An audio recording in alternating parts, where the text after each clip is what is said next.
بنت عبداللہ نے کراچی سے پوچھا ہے، تقدیر میں سب لکھا ہے تو عمل کا کیا فائدہ؟ جب تقدیر میں سب کچھ لکھ دیا جاتا ہے تو پھر محنت اور عمل کرنے کا کیا فائدہ؟ کیونکہ ہونا تو وہی ہے جو اللہ نے لکھ دیا ہے۔ دیکھیے، اللہ تعالیٰ کو تو سب چیزوں کا علم پہلے سے موجود ہے، تو اللہ تعالیٰ نے اسی حساب سے سب چیزوں کو لکھ لیا۔ اللہ کو پتہ ہے کون جنت میں جائے گا، کون جہنم میں جائے گا، کون اچھے اعمال کرے گا، کون برے اعمال کرے گا، تو جو لکھا ہوا ہے اسی حساب سے ہوتا ہے۔ تو اللہ کے علم میں پہلے سے یہ بات موجود ہے، اللہ کا علم کامل ہے، اور جو کچھ اللہ نے اس علم کے حساب سے لکھ دیا وہ اسی طرح سے ہوتا چلا جا رہا ہے۔ باقی یہ رہا یہ مسئلہ کہ پہلے سے لکھا ہوا ہے تو جنت میں کیوں جائے گا، جہنم میں کیوں جائے گا انسان، اس کے دو جواب ہیں، ایک الزامی جواب اور ایک تحقیقی جواب۔ الزامی کہتے ہیں کہ کوئی شخص کسی بات کو نہ مان رہا ہو تو اس کو کہنا کہ بھئی یہ دلیل آپ یہاں نہیں مانتے تو وہاں تو مان رہے ہیں آپ۔ تو بات یہ ہے کہ کھانا پینا بھی تو تقدیر میں لکھا ہوا ہے، پیسے کمانا بھی تو تقدیر میں لکھا ہوا ہے، تو پھر کوشش کیوں کرتے ہیں، کھانا پینے کی دسترخوان کیوں لگاتے ہیں؟ تقدیر میں ہوگا تو نوالا اٹھ کے منہ میں خود بخود چلا جائے گا، وہاں کیوں نہیں سوچتے؟ یہ الزامی جواب ہے۔ تو جیسے وہاں نہیں سوچتے، آپ کو عمل میں بھی خود عمل کرنا پڑے گا، ایس تقدیر پہ بھروسہ کر کے آپ کو بیٹھنے کی اجازت نہیں ہے۔ اب ظاہر ہے وہاں کھانے پینے میں اور اپنے دنیا کے معاملات میں آپ تقدیر پہ بھروسہ اس لیے نہیں کرتے کہ آپ کو پہلے سے پتہ نہیں ہے کہ کیا لکھا ہے۔ آپ کو پہلے سے معلوم نہیں ہوتا کہ آپ کی تقدیر میں رات کا کھانا لکھا ہے کہ نہیں لکھا، تو آپ کھاتے ہیں اور کھانے کے بعد پتہ چلتا ہے کہ لکھا ہوا تھا تبھی کھایا ہے آپ نے۔ تو یہ آزمائش ہے کہ ہمیں پہلے سے تقدیر کا علم نہیں ہے۔ اگر کسی کو پہلے سے تقدیر کا علم ہو اور اسے معلوم ہے کہ تقدیر میں زنا لکھا ہوا ہے اور وہ زنا کر لے، اور اللہ قیامت میں اس سے پوچھے کہ تم نے زنا کیوں کیا، وہ کہے گا کہ اللہ میری تقدیر میں تو پہلے سے لکھا ہوا تھا، میں نے تو دیکھ لیا تھا، مجھے تو پتہ چل گیا تھا، تو شاید اللہ اسے معاف کر دے کہ بھائی جب لکھا ہوا تھا تو نے تو کرنا ہی تھا۔ لیکن مسئلہ یہ ہے کہ اگر کوئی شخص زنا کرتا ہے، قیامت میں اللہ اسے سزا دے گا اور وہ یہ کہے کہ اللہ تقدیر میں تو زنا پہلے سے لکھا ہوا تھا تو مجھے سزا کیوں مل رہی ہے؟ تو اللہ کہیں گے تجھے کس نے بتایا تھا کہ زنا لکھا ہوا ہے؟ تو یہی آزمائش ہے، ہمیں پہلے سے پتہ نہیں ہے کہ کیا لکھا ہوا ہے، ہمیں تو کام کرنے کے بعد پتہ چلتا ہے، یہی آزمائش ہے۔ تبھی قرآن مجید میں اللہ تعالیٰ کے ارشاد ہے کہ جب نافرمان لوگ کہیں گے کہ اللہ تو نے تو پہلے سے یہ سب چیزیں تو پہلے سے طے شدہ تھیں کہ ہم نے کیا کرنا ہے، تو اللہ تعالیٰ فرمائیں گے قُلْ هَلْ عِنْدَكُم مِّنْ عِلْمٍ فَتُخْرِجُوهُ لَنَا، کیا تمہیں پہلے سے اس بات کا علم تھا؟ اگر تھا تو وہ لے کر آؤ ہمارے سامنے۔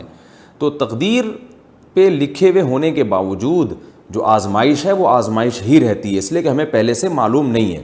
اس کی علماء نے بڑی بہترین مثال دی ہے کہ ایک ٹیچر اپنے اسٹوڈنٹس کو پڑھاتا ہے، اپنے شاگردوں کو پڑھاتا ہے، اور اسے پتہ ہوتا ہے کہ میرا کون سا شاگرد ہونہار ہے، کون سا محنتی ہے اور کون سا نالائق ہے۔ جو پورے سال محنت نہیں کر رہا اور امتحان میں چونکہ نقل بھی نہیں ہوگی تو اس کو پہلے سے پتہ ہوتا ہے کہ یہ 0 نمبر لے گا، تو استاذ کیا کرتا ہے کہ جو امتحانی پیپر ہے اس میں جو رزلٹ ہے نا اس میں پہلے سے 0 لکھ دیتا ہے، کیونکہ اس کو پہلے سے پتہ ہے کہ اس نے کرنا کرانا کچھ نہیں ہے، میں اسے پہلے سے جانتا ہوں کرے گا کچھ بھی نہیں ہے، تو پہلے سے 0 لکھ دیتا ہے۔ اور جس کے بارے میں استاذ کو معلوم ہے کہ یہ 100 نمبر لازمی لے گا، یہ ہونہار طالب علم ہے، مجھے اس کا پتہ ہے کہ یہ کبھی بھی یعنی ایسا نہیں کرتا کہ محنت نہ کرے اور اس کا دماغ بھی اچھا ہے، تو استاذ نے پہلے سے رزلٹ میں 100 نمبر ڈال دیے۔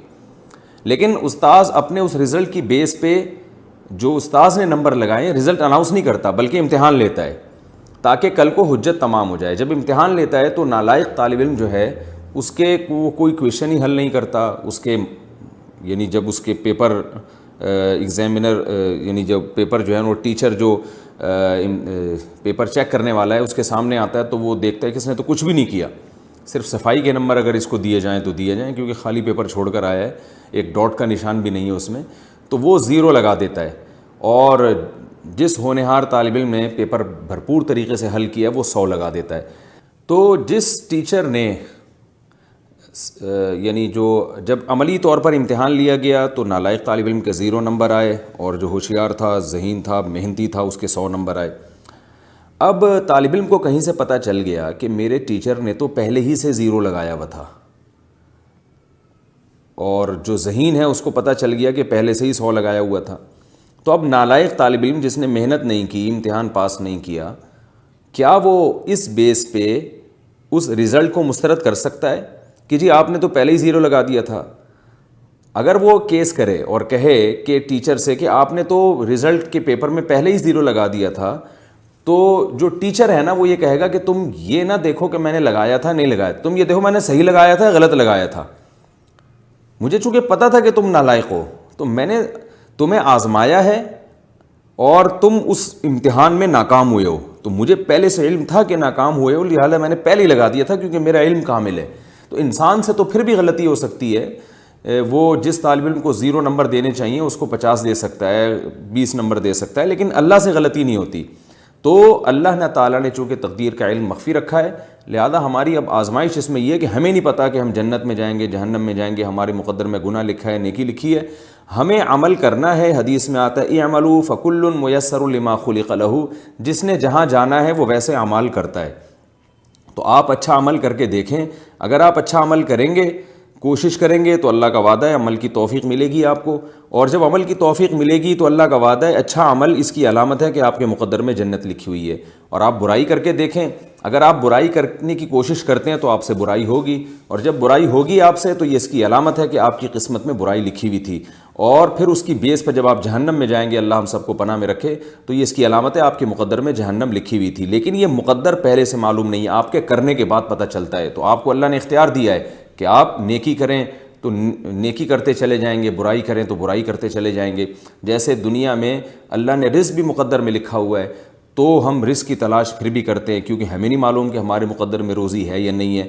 ہم اگر اعتماد کر کے بیٹھ جائیں ہم تو پھر تو یعنی بالکل ہی برباد ہو جائیں گے. ایک آدمی نہ کھانا کھاتا ہے, نہ پانی پیتا ہے, اور نہ وہ زندہ رہنے کے اسباب اختیار کرتا ہے, اور وہ یہ کہتا ہے کہ مجھے تو نہیں, یعنی اگر مقدر میں زندگی ہوگی تو بچ جاؤں گا. تو ظاہر ہے یہ نہیں بچے گا, بھوکا مرے گا, اور مرنے کے بعد پتہ چلے گا کہ اس نالائق کے مقدر میں موت لکھی ہوئی تھی. تو ہمیں مرنے سے پہلے پتہ نہیں ہے, لہذا ہم زندہ رہنے کی کوشش کرتے ہیں.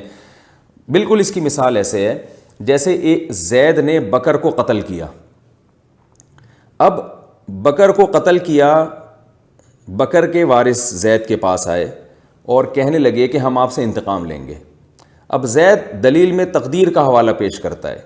زید دلیل میں یہ کہتا ہے کہ میں نے 20 سال کی عمر میں بکر کو قتل کیا. بکر کی عمر 20 سال تھی, تو تقدیر میں اس کی عمر 20 سال لکھی ہوئی تھی کہ نہیں لکھی ہوئی تھی؟ بکر کے جو وارثین ہیں, لواحقین ہیں, وہ کہیں گے یقیناً موت کا وقت تو مقدر ہے. تو زید کہے گا کہ جو وقت مقدر تھا اسی پہ مرا ہے نا وہ, تو میرا کیا قصور ہے اس میں؟ تو کیا بکر کے لواحقین زید کو اس بیس پہ چھوڑ دیں گے؟ یقیناً نہیں چھوڑیں گے, اور دنیا میں کوئی بھی نہیں چھوڑتا. تو جیسے وہ نہیں چھوڑتے, اللہ بھی نہیں چھوڑے گا, قتل کی سزا دے گا. وجہ اس کی ہے کہ بکر کے وارثین زید کو یہ کہیں گے کہ اس نے 20 سال میں, اس کی عمر تو 20 سال ہی تھی, لیکن تجھے کس نے بتایا تھا کہ اس نے 20 سال میں مر جانا ہے؟ ظاہر سے تو یہی لگ رہا تھا کہ ابھی مزید زندہ رہے گا, آپ نے جا کے اس کو گولی مار دی ہے. تمہیں کس نے بتایا تھا؟ تو تم نے تو اپنے حساب سے اس کو وقت سے پہلے مارا ہے. وہ تو اللہ کے علم میں یہ بات تھی نا, تمہارے علم میں تھوڑی تھی.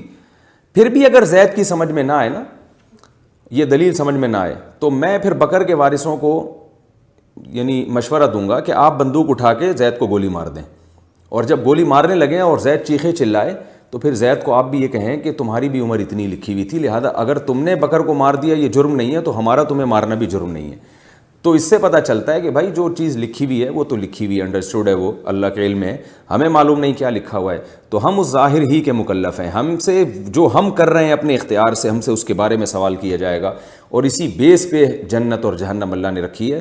تو تقدیر کا عقیدہ اپنی جگہ بالکل درست ہے, لیکن اس بیس پر ہم عمل کو چھوڑ نہیں سکتے. اور ہمیں جو جنت ملے گی تو اچھے اعمال, وہ اعمال جو ہم نے اپنے اختیار سے کیے ہیں, اور جہنم میں اگر کوئی جائے گا تو وہ اپنے ان اعمال کی وجہ سے جو اس نے اپنے اختیار سے کیے ہیں.